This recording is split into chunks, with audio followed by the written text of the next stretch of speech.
Добре дојдовте во урбаните вести.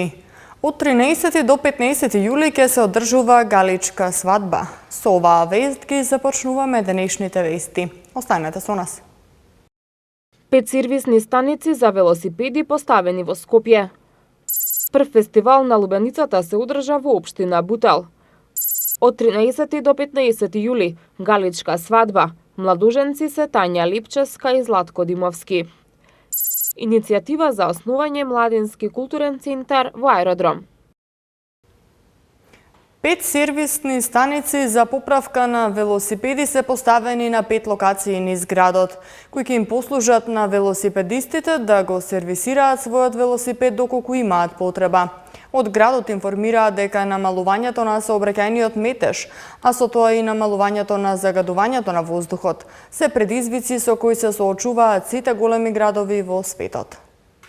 Град Скопје и Стопанска банка денеска ги промовираа 5 станици за поправка на велосипеди, кои ќе им овозможат на велосипедистите доколку имаат потреба да извршат мали интервенции на своите велосипеди. Локациите на сервисните станици се внимателно одбрани за да бидат на места каде што има поголема фреквенција на велосипедски сообраќај и на позиции каде што веќе постои 24-часовен видеонадзор, со цел да се заштитат станиците од намерно предизвикани штети.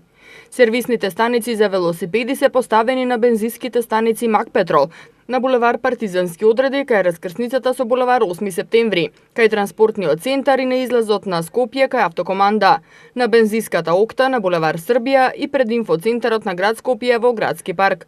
Портпаролот на град Скопје Валјон Салиху истакна дека градот посветено работи на обезбедување инфраструктура за велосипедистите, како и на стимулирање на граѓаните што почесто да го користат велосипедот како превозно средство. Намалувањето на сообраќајниот метеж, а со тоа и намалувањето на загадувањето на воздухот се предизвици со кои се соочуваат сите поголеми градови во светот. Од овие причини град Скопје посветува големо внимание на активностите кои придонесуваат за постигнување на одржлива урбана мобилност во сообраќајот. Во таа насока сакам да се заблагодарам за поддршката на Стопанска банка АД Скопје, кои со својата донација од 5 станици за поправка на велосипеди преку проектот Вози право, вози здраво, директно придонесуваат за развојот на велосипедската култура во град Скопје. Град Скопје посветено работи на директно потикнување на граѓаните да ги користат велосипедите како алтернативен транспорт на моторниот сообраќај во густо населените урбани средини во градот. Од град Скопје информираа дека досега се поставени над 1800 столпчиња, обезбедени се 2700 метри простор за слободно движење на пешаците и велосипедистите. Годинава се исплатени субвенциите за набавка на велосипеди на 3131 граѓанин, а во рамки на редовните активности на градот се вршат реконструкции и се одржуваат постојните, но и се градат нови велосипедски патеки. За прв пат во општина Бутел се одржа фестивал на лубеницата, на кој 14 производители на лубеници ги изложија своите производи на фестивалот, кој според градоначалникот на општина Бутел Велимир Смилевски ќе стане традиција во општината. Фестивал на лубеницата за прв пат се одржа во селото Љуботен во општина Бутел. Овој фестивал кој е посветен и со кој се слават летните плодови, лубениците и дињите, а кои се типични за општина Бутел, поточно за селото Љуботен, кое е познато по лубениците, го отвори градоначалникот на општината Велимир Смилевски, кој истакна дека овој фестивал ќе стане традиција во општина Бутел и секоја година ќе добива на квалитет. Имаме голема чест и задоволство општината Бутел да биде домакин на едно вакво збиднување кое што е прво во градот Скопје. Бостанјада 2018 година. Се надевам дека ова ќе биде традиција, кој што општина Бутел ќе биде покровител и во народниот период. Ова е нешто прво што се случи у нашата општина. Се надевам дека сите гости и домакини ќе бидат задоволни и во наредниот период ќе имаме поголеми можности и подобра организација во врска со ваквите активности. Љуботен е познато по Бостанот, да направиме нешто и да покажеме на народот што имаме во нашата општина. Акцентот на фестивалот беше ставен на производителите на лубеници и дињи, кои на фестивалот кој се одржа во дворот на основното училиште Лиман Каба ги изложија своите плодови, за што добија соодветни признанија и благодарници. Покрај надалеку познатите лубеници и дињи, растени и одгледани на нивите во Љуботан и пошироко на територија на општина Бутел, присутните на фестивалот имаа можност да вкусат и повеќе специјалитети карактеристични за жителите на Љуботан. Покрај ова, фестивалот беше збогатен и со богата културно-уметничка програма. 45-тото издание на најавтентичниот македонски настан, Галичката свадба, ќе се одржува од 13 до 15 јули. А главни протагонисти оваа година ќе бидат младенците Тања Лепческа, која по потекло од Галичник, и Златко Димовски. Тања Липческа и Златко Димовски се младоженци на годинишното 45-то издание на Галичката свадба, што ќе се одржи од 13 до 15 јули во преубавиот амбиент на селото Галичник на Бистра планина. Председателот на местната заедница Галичник Александар Костич, кој е организатор на манифестацијата, потсети на големината на овој не секојдневен, а традиционален настан. Рече дека се горди што Галичката свадба од Агенцијата за поддршка на туризмот е прогласена за најуспешна туристичка манифестација за минатата година, а од New York Times и National Geographic добиле награда за најтрадиционален свадбен фестивал во Европа. Овие признанија се само уште една причина Галичката свадба да продолжи да го негува македонското културно богатство и да биде негов промотор во целиот свет. Годинава за прв пат од сите локации каде што се одржува Галичката свадба ќе имаме лайвстрим, тоест пренос во живо, кој ќе се емитува на LED дисплеј кој ќе биде поставен во центарот на Галичник, на платото на чешмата Упија. Како исто така ќе биде емитуван и на социјални мрежи. Венчавањето што ќе се одржи во црквата Свети Петар и Павле ќе го направат монасите од Бигорскиот манастир и монахињите од манастирот Рајчица. Посетителите кои нема да имаат обезбедено сместување, затоа што во Галичник се ограничени сместувачките капацитети, ќе имаат можност на локациите на така наречената селска ливада да постават шатори. 29-годишната Липческа изјави дека е особено среќна што е избрана за невеста, затоа што и самата учествувала во оваа манифестација од својата 5-та година и ја смета за најавтентична и најтрадиционална свадба на сите простори. Избрани биле во конкуренција од 4 пара. Сум била горда, сега сум горда и ќе бидам секогаш горда и чест ми е што оваа година јас сум Галичката невеста. Ова е најавтентичната, најтрадиционалната свадба не само во Македонија, туку верувам и пошироко, значи не Балканот, Европа, мислам дека на сите простори. Ова е нешто што треба да се зачува. Ова за мене представува нешто што не знам како да го опишам, значи тоа е желба што се доживува само ако сте таму. Димовски пак вели добро се подготвил и ги научил свадбарските обичаи кои се карактеристични за Галичката свадба.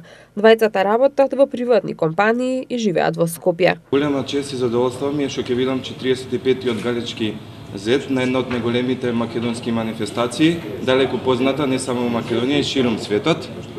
Така да и пред да бев со Тања имам и знам за Галичката свадба, од као што со неа веќе ги научив и сите обичаи, традиции.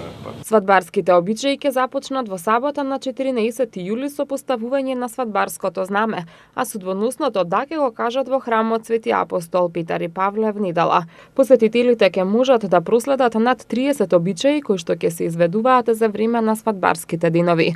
На манифестацијата учество ќе земат околу 100 статисти, облечени во автентични галички носии, културно-уметнички друштва со околу 30 учесници, конјаница и коњи со техничка поддршка, односно вкупно околу 250 луѓе. Со Галичката свадба започнува и Галичкото културно лето, кое официјално ќе биде отворено на 13 јули на платото пред чешмата Упија со настап на Владко Стефановски и оперската певица Весна Гиновска-Илкова и групите Тоа е тоа и Band Off.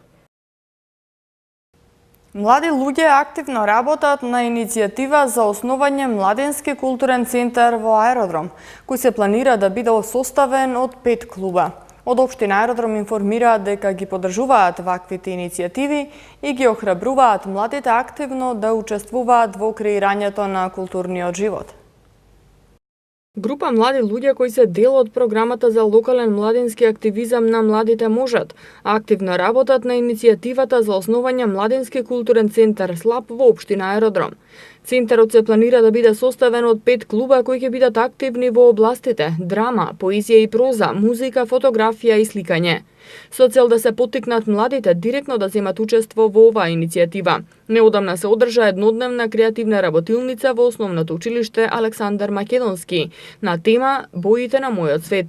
Учениците на работилницата преку интерактивни активности имаа можност да ги зголемат своите знаења и вештини од областа која претходно избра. По завршувањето на активностите, учениците ги презентираа своите дела кои ќе останат во културниот центар СЛАП како одбележување на почеток на работа на новото креативно катче во општината. Слични работилници организаторите најавуваат и за наредниот период, а истите ќе бидат отворени за сите млади од град Скопје, независно во која општина живеат. Општина Аеродром ги поддржува ваквите иницијативи и ги охрабрува младите активно да учествуваат во креирањето на културниот живот и во развојот на локалните политики. Во просек по 80 кг електричен и електронски отпад од семејство се собрани во изминативе 2 месеца во Скопје во рамки на акцијата на Екон Електрон и Екоцентар, или вкупно 16 тони отпад. Организаторите апелираат за подигање на свеста за значењето уредите да бидат соодветно депонирани и подготвени за рециклирање. Во изминатите 2 месеца во Скопје и околината во рамки на акцијата на Екон Електрон и Екоцентар 97 собрани се над 16 тони отпад од електрични и електронски уреди од околу 200 домаќинства. Во рамки на акцијата од едно семејство во просек биле подигнати по околу 80 кг електрични и електронски уреди. Организаторите апелираат за подигање на свеста за значењето уредите да бидат соодветно депонирани и подготвени за рециклирање. Целта на акцијата е заштита на животната средина од опасност и штетен отпад и придонес за локалниот економски развој преку ангажирање на ресурси и персонал за собирање и на тамошно постапување со опасниот материјал од овие уреди. Граѓаните и правните лица можат во секое време и по завршувањето на оваа акција преку веб страницата econelectron.mk да договорат бесплатно подигнување на неупотребуваниот и погабаритен електричен или електронски апарат од нивните домови или фирми. Исто така продолжуваат и одделните акции преку кои граѓаните за пријавените или донесени стари уреди ќе може да добијат ваучер или попуст при купување на нови производи. Повеќе делови од скопските општини Сарај, Бутел и Кисела Вода утре во одредени периоди од денот ќе останат без напојување со електрична енергија. Дел од жителите од скопските села Ласкарци, Семеништа, Арнакија, Чајлане, Буковик и бензиската пумпа 7 браќа во општина Сарај утре од 9:15 до 10:15 часот ќе останат без електрична енергија. Во период од 7:45 до 8:45 часот, утре без струја ќе бидат дел од жителите од улицата 18 на патот за село Бобожје и дел од улицата Радишанска во општина Бутел. Од 9 до 15 часот без струја ќе бидат корисниците од булеварот Борис Трајковски под улица 1 во општина Кисела Вода. Како што информира регионалниот центар за управување со кризи Скопје, прекините се поради планирани технички зафати во дистрибутивната електромрежа. Утре и за време на викендот во попладневните часови, претежно во источните и северните делови, ќе биде нестабилно со пороен дожд и грмежи. Локално се можни поинтензивни процеси, особено в сабота. В недела ќе дува умерен до засилен северен ветер кој ќе предизвика опаѓање на температурите за неколку степени. Во Скопје во текот на утрешниот ден температурата ќе достигне 33 степени, сабота 30 и недела и понеделник 28 степени. Уште една информација за крај. Од градот информираа дека првата авионска дезинсекција против возрастни форми на комарци ќе се одвива на 7 и 8 јули, односно сабота и недела во раните утрински часови. Доколку временските услови не го дозволат вршењето на дезинсекцијата, истата ќе се изврши првиот нареден ден кога ќе бидат поволни временските услови во истиот термин. Со оваа информација ги завршуваме денешните урбани вести. Ви благодарам на вниманието, имајте пријатна вечер.